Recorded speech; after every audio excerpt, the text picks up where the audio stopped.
Hello, my name is Rick Fearon. Jehovah's Witnesses are best known for their door-to-door proselytizing and their distribution of the Watchtower and Awake magazines. However, there is now trouble in the Jehovah's Witnesses' spiritual paradise. Let's take a look at this sign behind me. Jehovah's Witnesses, over 23,720 alleged child molesters on file at the Watchtower headquarters. Jehovah's Witnesses' clean, pure image is now being tarnished by numerous lawsuits due to the problems of child molestation within the Watchtower organization. Victims of child abuse are coming forward and exposing massive cover-ups in the organization. Demonstrations and protests are being organized and held around the world to bring these problems to the attention of the public. As reported on NBC, Dateline, CBS Eye on America, and many newspapers, there are indeed over 23,000 alleged child molesters on file at the world headquarters. To put it in perspective, what this means is 1 out of every 260 Jehovah's Witnesses is a child molester. Part of the reason for these cover-ups on child abuse is their strange teachings that crimes of this type must be witnessed by at least 2 other people to have any validation. Because this is highly unlikely, most of the accusations of child abuse are taken very lightly or swept under the rug. The usual scenario that takes place when accusation is made is that the accuser or the parents in the case of a young child are brought before a committee of at least 3 men in the congregation who then question the victim about the accusations being made. If the accused party is present, he or she will be asked if they are guilty of the accusations. If the answer is no, then it is suggested to just let it go.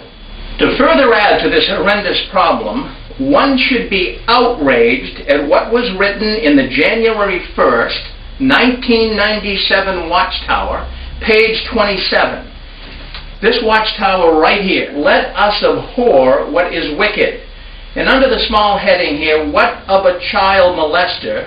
it's written, "If he seems to be repentant, he will be encouraged to make spiritual progress, share in the field service," that is going house to house, "and even have parts in the theocratic ministry school and non-teaching parts in the service meeting."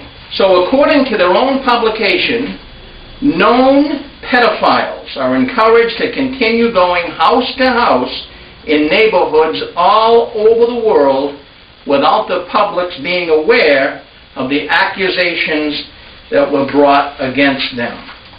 In the spring of 2002, insiders at the headquarters of the Watchtower Bible and Tract Society, located in Paterson, New York, provided information concerning a computer database of 23,720 child molesters on file there.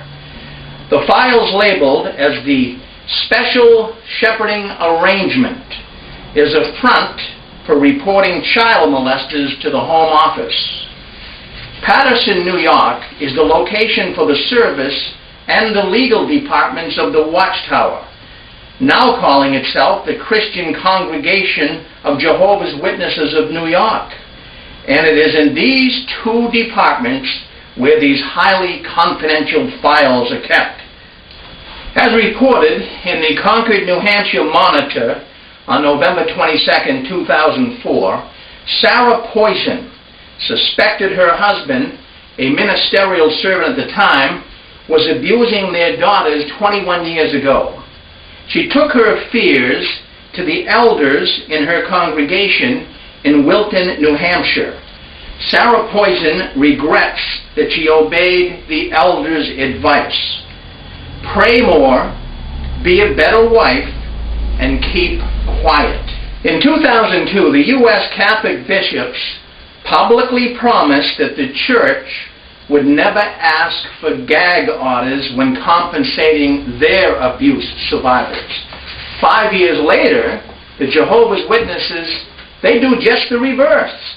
Here's your money, but remain silent. Jehovah's Witnesses keep putting innocent kids and unsuspecting families at risk of horrible crimes because they value their secrecy and their reputations more than they value their children's safety. The Watchtower organization has attacked and has ousted members of conscience who have spoken out to protect kids. Because of the Watchtower organization's policies on hiding and covering up child molesters, extreme caution should be used in allowing your children to participate in the activities of Jehovah's Witnesses. We are convinced that it is vital that all concerned parents supervise and carefully watch their children at all times. Wise Jehovah's Witness parents should be very selective in allowing their innocent children to participate in sleepovers.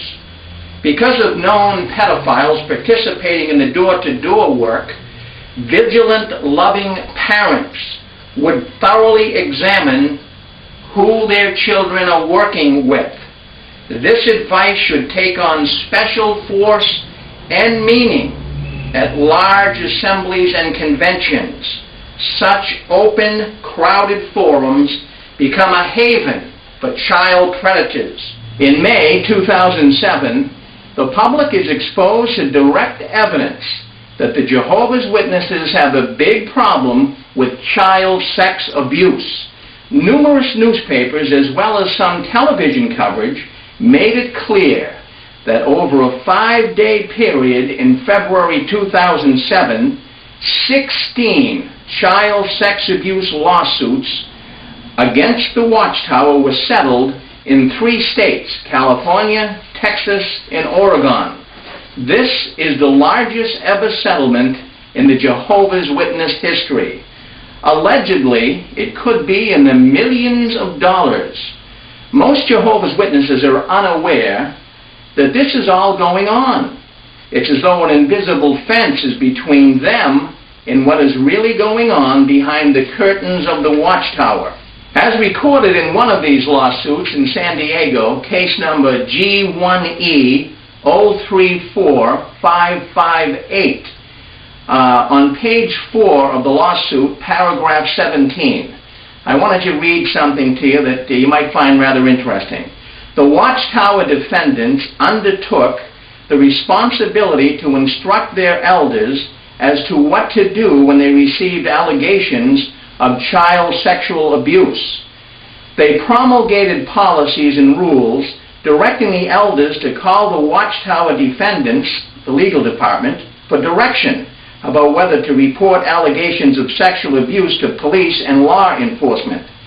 The policies were designed to prevent cooperation with, if not frustrate, secular investigations. Elders were sometimes instructed to make anonymous calls from telephone booths so that law enforcement authorities would be unable to contact them for more information. I have before me copied court records on the 16 lawsuits recently settled by the Watchtower. Now, there were 16 lawsuits, and let me give you where they came from and where it was settled. Porter County, Texas, on February 15th, 07.